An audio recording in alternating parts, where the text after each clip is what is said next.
Hi, and welcome to the Silver Award Workshop. Through this workshop, you will learn how to complete your Silver Award project, including requirements, executing ideas, building your team, creating a project timeline, and handling money. There will be a question and answer review to complete at the end of this workshop. Please remember that each girl will need to complete a question and answer review in order for us to mark your attendance. In the meantime, please pause this video to get a large piece of paper and markers if possible. If you are watching this by yourself, a regular-sized piece of paper and a pen will work as well. These are the important requirements that need to happen in order to be eligible for your Silver Award. You must have completed one cadet journey before you can begin work on your Silver Award project. You must also be a Girl Scout member, registered as a cadet, which consists of 6th, 7th, and 8th grades. Different from your Bronze project, a Silver project can consist of no more than 4 girls.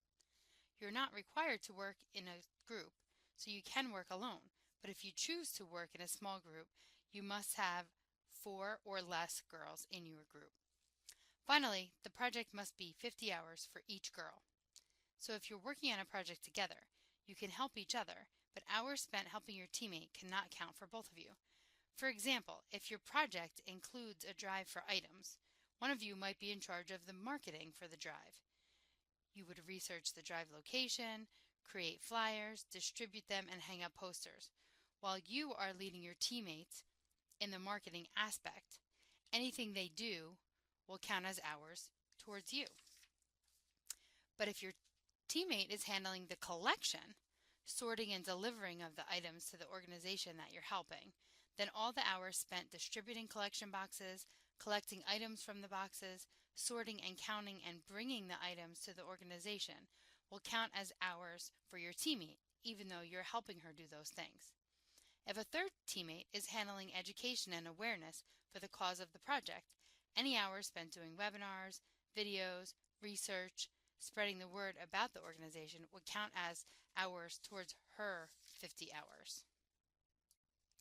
To give you an idea of what type of projects will qualify as a Silver project, let's recall Take Action projects you've done when completing journeys. You can think of the Silver Award project as a bigger Take Action project. First, you will need to brainstorm about an issue or problem in your community that you want to solve. What motivates you and is something that you are excited about making an impact in your community? How can you solve a problem in the community? Perhaps you can be the voice for someone who cannot speak for themselves. Or you can educate others about a problem and work together to solve it. Finally, a Silver project must be sustainable. In other words, can you recruit other Girl Scouts or community organizations to continue the project after you've done your part? For you to undertake a project that will benefit the community, you will need to know the community's needs. You may have to contact officials in various organizations. A way you can start your project is to draw a community map. It does not have to be to scale and does not have to match the actual physical layout of your town. Follow along with me.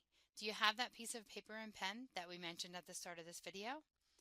I want you to draw a series of roads on your paper that could be roads in your town, perhaps something that looks like this. You can pause until you're done drawing your map. Now that the roads are in place, draw all of the places that you can think of where there might be people that you can contact. For instance, is there a school in your town, various houses of worship, post offices, banks, fire station, police department, city hall, historical society, parks? Remember, this doesn't have to match any actual town or the town you live in. It just resembles possible places that you could go to see if they need help. Again, you can pause the video while you draw in these locations. Now that you've drawn the map of the roads and added the locations, think about the people at each location that you might contact. For example, the mayor at City Hall, the postmaster at the post office, the principal at your school, the police chief, the pastor at your church, many others. Some of you may even have parents or friends that work in these places that can help you. These are the people that you'll want to connect with to discuss their needs to see if you could meet them. It's important for you to be passionate about your project. However, make sure that you're not just creating a problem to solve based on your interest. For a project to be meaningful for everyone, You need to reach out to people in the community, find out what problems or issues they are having, then make a list of ways to solve their problem or bring awareness to their problem. If we think about the park that we looked at in the last slide, what might you be able to do to help out in the park? If you contact the state employees at the park department, you discover that they have a few issues. First, there are people hanging out in the park late at night who are littering and painting graffiti. Second, there are kids doing skateboard tricks on the benches and railings which cause damage. Third, many smaller children are getting hurt by the playground because there are no skid-resistant landings by the swings and slides. Determine if you are passionate about helping with any of these issues. If so, you can attack your project in these 4 ways: innovation, technology, education, and growing your community. Innovation. Think of new ways to solve a problem. If you chose problem 2, the damaged benches and railings, you could repair the benches and damaged railings by the skaters, but that wouldn't stop them from doing it again, so the damage will continue. An innovative way to solve this problem might be to get approval to install a mini skate park within the park that has ramps. Build a team and inspire the community. Use this project to reach out to people who you don't know or organizations that you know of but have never spoken with. Think about organizations who can provide safe spaces for kids after school. Since skating can be a positive and creative outlet for kids to do after school, you may find that other organizations are willing to help you with donations of items or labor to build the ramps. Maybe even a local architect would donate their time to draw up some blueprints for you. Technology. Well, of course you need to be safe and use Girl Scout safe practices. Technology can be incorporated various ways into your project. It could involve you creating a blog or getting the city website to post a statement acknowledging your project. See how you can involve technology in some way that will give your project the opportunity to reach communities outside of your own neighborhood. If technology or the internet is something that you can utilize safely and include in your project, we encourage that you do that. Education. Let the community know about the skate park. Tell people why you chose this project and even visit middle schools and high schools to advertise that the park exists. But don't forget the reason you made the skate park, to eliminate the damage caused in the rest of the park. We want everyone to know that it's not okay to keep doing stunts off of the benches and railings. Find a way to educate the community on why your work matters, and it will be that much stronger. The Silver Award is about leadership. This means that you are leading a project and not just doing it all yourself. For example, if you want to build a skate park, you will create the opportunity for your experts to teach your volunteers to build the ramps. You should enlist the help of your troop leader, family, friends, other organizations, passionate volunteers, and community members. A Girl Scout Silver Award advisor will help you stay on task, remind you of the next steps, and ask you questions to evaluate your project as it's moving along. For example, in the skate park scenario, perhaps you're unable to get materials donated and must make a smaller park. Will the smaller size still meet the needs of the skate park?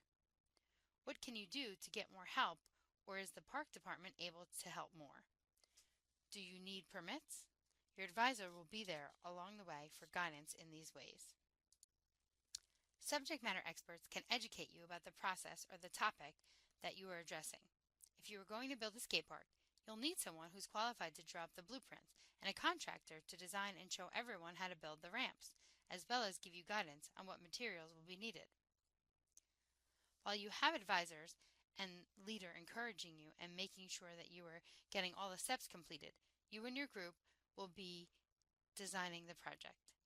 If you find that you're not excited about your project topic, or it doesn't seem to be a big deal to you, maybe it's time to step back and make sure that you and the group are making the decisions and not just carrying out what another person is telling you to do.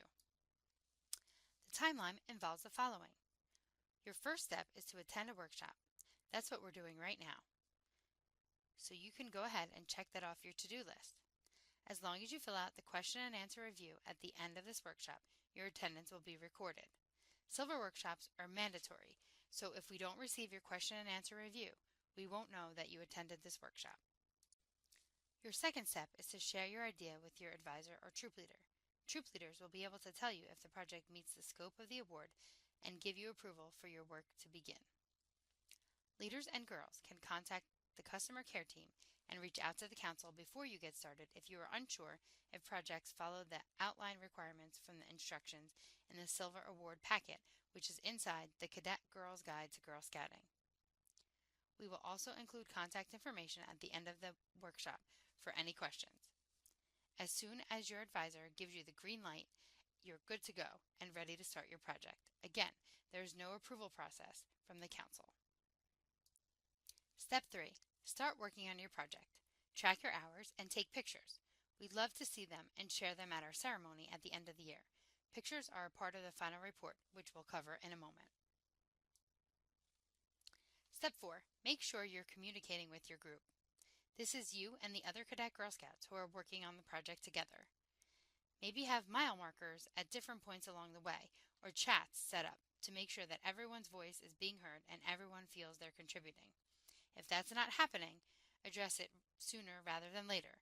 Keeping those frustrations inside are not going to help anyone in this project. Step 5. As soon as you finish your project, it's time to submit your final report. On our website, under Silver Award, you can find this report. Every girl must complete their own final report. So if you worked with a group of 4, all 4 girls will have to complete and submit the final report.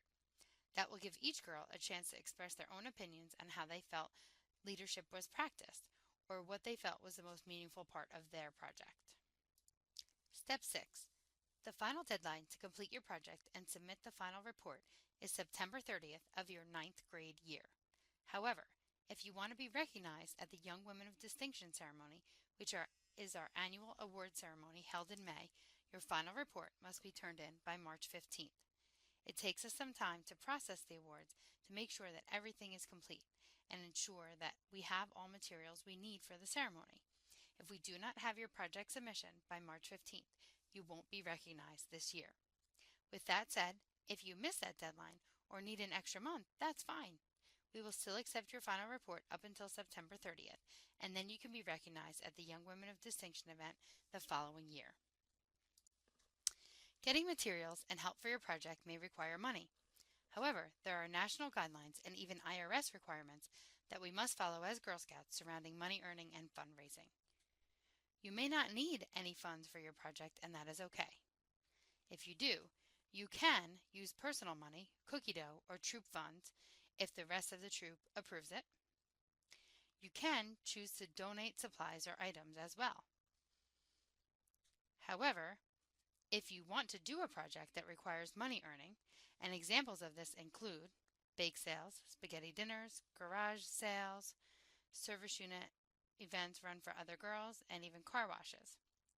To do this, you'll need to complete the money earning form on the council website under Forms and Documents on the left-hand side and receive approval before beginning the money earning activity. This is so we can ensure you are on the right track. Here are some simple guidelines that will help you with money earning and your silver project. It's important to note that while collections and donations are permitted, they alone do not constitute a silver award project. If you want to include a collection or drive in your project, make sure that it is a part of your Take Action project, but not the focus. For example, if you wanted to work with young hospital patients, you could create a program where you visit the hospital once a week to teach the younger children how to read or write because they're missing many days of school while they're hospitalized. You could then have a drive to collect books or writing materials for the hospital to share with their patients. However, you cannot only have a book drive as a silver award project. Finally, you can share your project with the community and accept any donations that organizations or individuals choose to give. To be clear, this means you cannot ask for money, but if someone wishes to donate, you can accept the donation. Please be sure to explain to these individuals who offer donations that these donations are not tax deductible. Ready, set, go. Once you finish this workshop, remember that you need to complete your question and answer review for each girl who was watching. If you are still not sure what to do, start thinking about your community, what you enjoy doing, and what activities your troop does together already. Think about community issues that you want to work towards resolving and have a brainstorming session where you can figure out ways that you might be able to do that. Come up with a couple of ideas And once you start thinking about them and outlining those possible projects, it may turn out that one of them works a lot better than the others. It may be an opportunity for girls to vote on one thing they think will work the best. Make sure your advisor is able to approve your Silver Award project idea once you reach a decision, and then you'll be ready to begin working. Just be in touch with us by the time your final award report comes around. We're almost finished. Here's some contact information for you along the way. You can contact the Council via email at customercare@gsgcf.org. Please use Silver Award as the subject line of the email.